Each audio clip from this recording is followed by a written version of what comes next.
So this is problem number 2. It's from the 2010 BC Calc exam, and it was on Form B in 2010.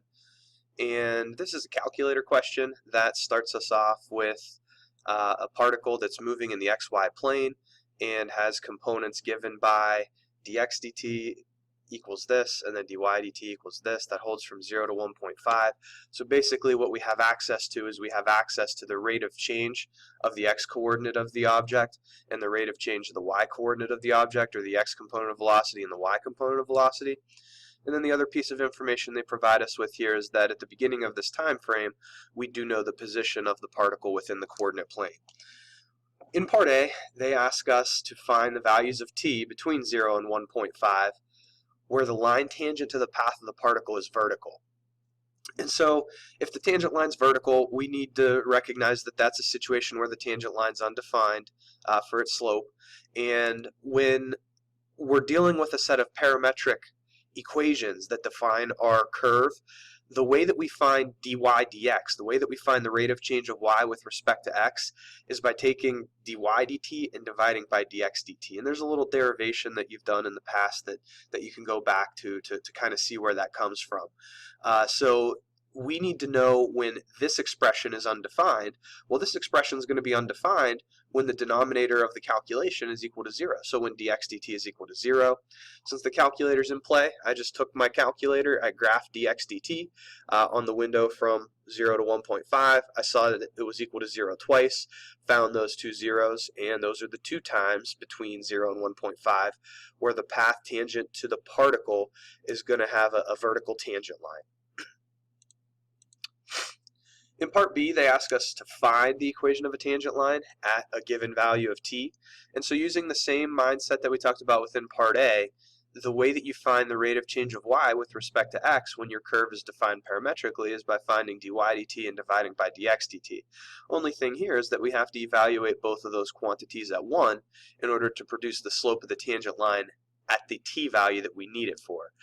So when we evaluate dy dt, dx dt at 1 and take a quotient of those two, what we end up with is 0.863 for our slope. Now the other thing that we need to build the equation of the tangent line is we need the point of tangency. All we know about the path tangent to the particle is that, about the path the particle is traveling on, is that it starts at this ordered pair. We now need to know what ordered pair that particle sits at when t is equal to 1. And so if we know that the x-coordinate of the object is -2 when time is equal to 0, what we can do is we can start there and we can add on how much the x-coordinate of the particle is going to change between 0 and 1 by integrating the rate of change of the x-coordinate of the particle, which is going to be given by dx dt. And so we're basically integrating the x-component of velocity to figure out how much the x-component has changed for position between 0 and 1. It's a calculator problem, so if you fire this into the calculator, here's what you end up with. Similarly, if we know the y-coordinate of the object is 3 when t is equal to 0, and we add on how much the y-coordinate has changed from 0 to 1, doing this calculation on the calculator, we end up with 4.621. And if you piece together the equation of your tangent line in point slope form with this slope through 9.315 comma 4.621, you end up with an equation that looks like this. If your preference is to use slope intercept form, then that's definitely fine. The only thing you'd want to make sure you would do is you wouldn't want to round these to 3 digits of accuracy, because then when you distribute this in, you might lose some accuracy whenever you're doing a little bit more math with this value that's already rounded off for the slope and this value that's already rounded off for the x-coordinate at t is equal to 1. In part C, we're asked to find the speed of the particle at t is equal to 1.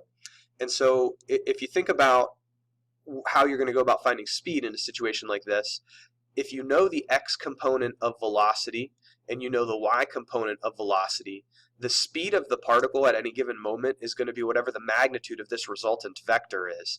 And so basically all we're doing is we're applying the Pythagorean theorem and solving for the hypotenuse, where the two legs of our triangle are the x component of velocity and the y component of velocity. And so to find the magnitude of this resultant vector right here, we're going to have to, and it has to be at t is equal to 1, so we're going to have to evaluate dx dt at t is equal to 1, square that, evaluate dy dt at t is equal to 1, square that, sum the two, and then take the square root of that result. The calculator's in play, so I just had this computation on my page, did it on my calculator, and here's what I got, accurate to 3 decimal places. And then part D asks us to find the acceleration vector at a certain moment in time. Well, the velocity vector at any moment in time is going to be dx dt, comma dy dt. The acceleration vector is going to be the derivative of the velocity of the x component of the particle, comma the derivative of the y component of the velocity of the particle. And so that would be the second derivative of the x component of position and the second derivative of the y component of position. Again, the calculator's in play, so if I have to do a computation like this, I need to take the derivative of dx dt and I need to evaluate it at 1. That's something that I'm just going to use the calculator's capability to numerically evaluate a derivative in order to carry out, and I get negative 28.425 for the x component of acceleration at 1. Similarly, we need the derivative of this evaluated at 1 for the y component of acceleration at 1, and again, I'm just going to use the numerical derivative capability of my calculator in order to get that result, and you see that right here.